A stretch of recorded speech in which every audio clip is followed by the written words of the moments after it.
This is DGMT's Learning Lunch, and I'm your host, Rahima Asab. You are listening to our deep dive conversation where I ask what it takes to keep volunteers engaged, happy, and committed. So over the next 30 minutes or so, you will hear from program coordinators, project leads, and volunteers themselves, all sharing their perspectives on the topic. I want to start this conversation off with a few interesting facts and figures about volunteering in South Africa. The first figure is 2.7 million. That's the number of volunteers who were active in this country in 2018, when Statistics South Africa conducted a survey. A figure that is double the number of volunteers who were active just 8 years earlier. The second statistic, 62.9%. That's the percentage of volunteers who were women when the survey was conducted. And lastly, did you know that young people and discouraged work seekers had the highest volunteer rate compared to people in other labour market statuses? The sheer number of volunteers and volunteer hours in South Africa speaks to an important opportunity that can be used to several ends. A particularly valuable one is upskilling young people. It is not only an opportunity for civil society to act on, there's also a business case to be made for companies to support young volunteers. To talk about all of this, I'm joined by Tiffany Sco, Programs Assistant at Action Volunteers Africa, Pulalani Fuchani, Programs National Coordinator at Nalibali, and Romy Helsinger, CEO at forgood.co.za. I think a good starting point for this conversation would be to clarify that there are different forms of volunteering, and while it's often unpaid, many do receive a stipend as well as the benefit of work experience in a structured environment, as well as the opportunity to learn new skills, which is particularly valuable for young people. Tiffany, I'd like to start the conversation off with you.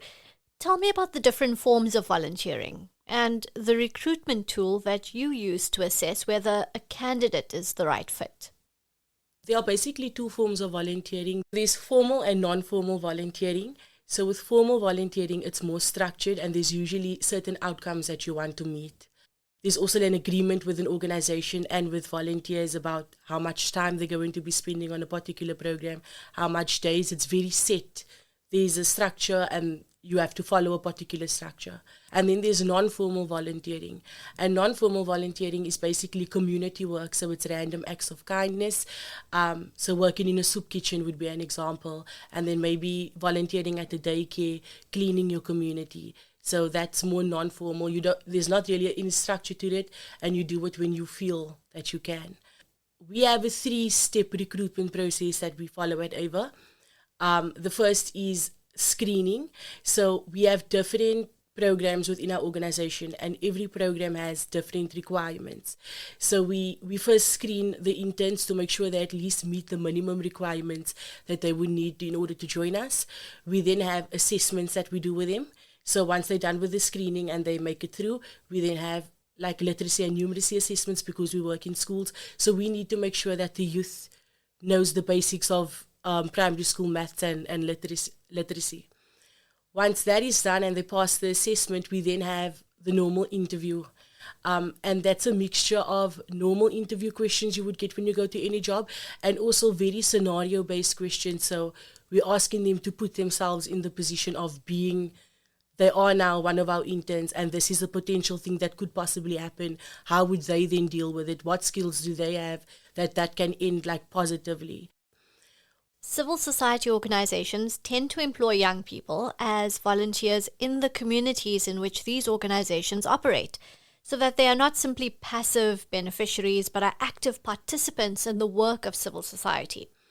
I spoke to one of AVA's volunteers, Babalwa, and this is what she had to say about what keeps her motivated.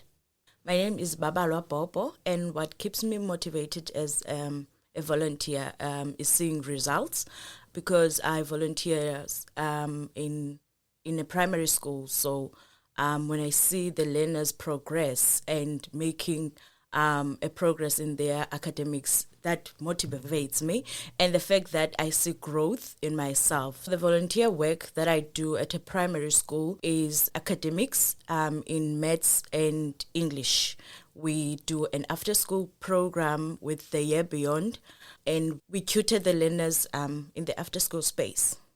The type of organizational culture that helped me thrive is the type that allows you to be who you are. In AVA, we are allowed to be agile, we are flexible, we learn and we grow within the organization and outside the organization. We just heard a clip of Babalwa Bobo, who spoke about her experience as a volunteer. So how do we create more opportunities, Tiffany, for personal development in volunteering work? So at AVA, we really find the benefit in personal development within our young people. And so depending on the program, we usually have an average of 1 day per week where we will do personal development sessions with our youth. So the topics will be different every week. Some weeks will focus on communication, other weeks will focus on how do we work actively in our communities. Very different topics every week that we cover with them. We also, because we work in schools during the school holiday programs, our youth are obviously not working within the school because they are closed. We then use that time to also do more skills development with them. So we will have block training weeks where we will cover maybe like progression, and progression is basically what is your next step after you are with us for this year. Or we will cover stuff like mental health, mental well-being, how do you deal with stress in a healthier way. We also encourage our youth to do online courses. So we find platforms that's easy for them to use. We do know that a lot of them, they're not as fortunate as others. And so stuff like data and having phones or having access to computers can be difficult for them. And so we do try and find the most beneficial platform for them to use that is very easy also for them to use, so they can do stuff like online courses so they can also better themselves. And so having opportunities that's just very openly and readily available for them to upskill themselves alone. Also with the support of us, we try to expose them to that as much as we possibly can. Bulelani, growing and nurturing a volunteer complement for Nalibali is your focus area. Once you've secured the interest of a volunteer, what is the trick to keeping them engaged? I think if there's one area that we are really specializing in and especially strong in is our ability to attract and maintain local volunteers in particular. So we do this via them registering reading clubs. For us as the campaign is to ensure that we keep the communication going, where we ensure that they feel nurtured, they feel supported, that they see that there's a room to grow. On this question, I wanted to understand things from the experience of one of Nalibali's volunteers, so I spoke to Portia. Here's what she had to say about her own journey as a volunteer for your organization, as well as for Equal Education. My name is Portia Nyokana Maliwa. I work for City of Cape Town. Most of the things that I am doing are the things that I learned while I was volunteering. So, like, I would encourage youngsters to do volunteerism, and organizations also not to abuse the volunteers, because like you are a volunteer here, you are here for an experience. This is what you must do. There must be a mutual understanding and respect. Okay, so you were at the Bookery and you linked up with Nalibali. Yes. And you became a volunteer by starting a reading club. Tell me about that experience. I live in Khayelitsha. There's a lot of negative things and bad things happening. The crime. You'll just see kids just wandering around. So what I wanted is what I wished I had growing up. So I started a reading club at Sosebenza Primary School. My favorite class was a grade R. So grade R, I will read them a book, and then they will read it to me, like as if they can read the book. For me, that was joy. That's what kept me going. Their excitement for books and stories. What does an organization need to do to motivate a volunteer, to allow the space for a volunteer to grow? I will always go back to equal education, because that's where I started, and then and led almost everything. They will invite me to strategic meeting. So like being involved, like feeling like you are part of the group. We just heard a clip of Portia about her experience as a volunteer. Romy, this next question I think is right up your alley. forgood.co.za is a for-profit organization that links corporates and individuals with causes, so you understand the value in matching people's motivations with organizations that can make it possible for volunteers to meet their own goals. How can civil society organizations position their programs to satisfy those motivations? What advice can you give? Often giving is very well intentioned, but often misaligned. And corporate SA often give without asking the causes what they actually need.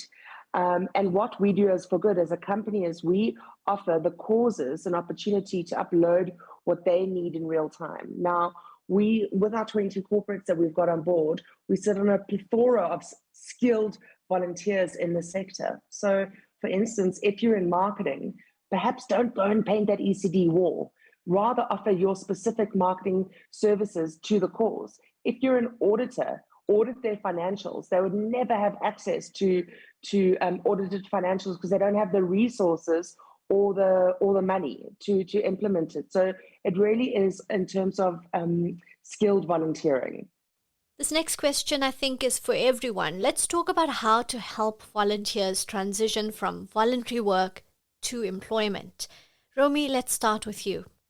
We've got a huge unemployment crisis in South Africa, where young people with matric passes, people with university degrees, do not even get a chance or a space in the room simply because they don't have experience. So why not use volunteering to gain that experience? Go and find a cause after your own heart and go and share your specific skills. It's a win-win. The cause gets the benefit of your education and your expertise. In exchange, you will then have experience on your CV. Tiffany, your thoughts? Okay, so what we do at AV is they sign up for whatever program it is that they want to do. And with that program, it comes the volunteer component of it, which is working in schools with the learners and doing the tutoring work, and also the self-development or the development part of it, which is work readiness skills, personal development skills. And we just basically use it as a tool for them to discover who they are, what their passions are, what they love doing, so that they can leave the program into a meaningful next step. We also have this thing called progression training. And what progression training is, basically, it's us finding out what their passions are and bringing those opportunities to them. So we will have something like career fairs where we would invite universities and recruitment agencies, and maybe some of them are interested in working, so we'll call on companies like DFG, call centers, just to come there and explain what it is that the institution does, what are the minimum requirements you need to join, and then also to show them, okay, I'm interested in this is how I apply. And as Ava, what we then do is we support them through that entire process. We help them create CVs, we help them prepare for interviews, we help them fill out the university application forms, we make sure that they have working emails so they can receive communications from them to the institution, and the institution to them, and just we also remind them to continuously check the emails, continuously look for new opportunities, constantly holding their hand and journeying with them to their next step. So progression is a very big part in the work that we do with the youth. Buladani? Yeah, I think just to add, I think she made covered almost all the key things, but I think from Nalibali perspective, the training that we offer to our volunteers, they are able to walk away with facilitation skills. They are able to walk away with ability to organize an event and lead an event, and these are the skills that are relevant within the literacy sector in order for one to be employable. And we're quite proud of that as the campaign, that those volunteers that get to be associated with Nalibali, they put themselves in a better position of attracting employment in the near future. But also, one of the things that we do when people are running a reading club with us, we treat them like they are Nalibali employees, meaning that we do not compromise on the standards and the quality that we expect and the engagement on the ground. So we hold our volunteers to high standards, and also from that means we expect them to deliver on our monitoring and evaluation tools. And from understanding, the importance of those monitoring and evaluation skills, they become even better individuals and better employable individuals, because now they understand the implementation and how it goes hand in hand with the monitoring and evaluation. So as the campaign, I think what's key is that our volunteers are not only are they well supported, but also we ensure that we give them the skills that will give them a better chance. Pululani, depending on the socioeconomic circumstances of the volunteer, how important is it to provide support to the volunteers themselves as they navigate threats and vulnerabilities in their own lives? It is very important to support the volunteers, because I think it's important to understand that there's two levels in which we need to offer the support. There's the level where they need to be capacitated to make more meaningful impact as they are engaging with the children. As we understand that, the reason why we do what we do, there's behavioral change that is associated with the work that we do. So the volunteers need to understand, the theories of change in terms of us as Nalibali and why we do things the way we do things. And then there's the other part where we actually need to ensure that on a personal level, our volunteers are well supported and that they are capacitated in a way that, once they are done with Nalibali, they will be able to, get employment and other opportunities elsewhere. So, it's twofold in which this support is being given to our volunteers. There's one where we ensure as facilitators, as reading club leaders, they are effective and impactful as they are engaging with the children. But also, we also need to consistently keep in mind that these individuals, they want to be associated with the Nalibali brand because of what the Nalibali brand represents, which is we are a thought leader within the literacy space. So the assumption is that if I'm part of Nalibali, people will assume that I have expertise in terms of literacy development. So for us, it's important that we ensure that we capacitate those individuals and put them at the level where we can be comfortable that they can speak on behalf of the Nalibali brand. I want to use this opportunity to thank everyone for participating in this conversation. It was so lovely to have you. It's clear that volunteer work offers opportunities for personal development, and it's important to match motivation, skill set, and strengths with the type of volunteering work that is available. Getting recruitment right is the first step. You want people who are civic-minded. To ensure that young people can fully participate, it's important to identify blockages in their lives from the start and figure out ways to support them in order to remove or work around those challenges. And finally, help volunteers to transition from voluntary work to full-time employment.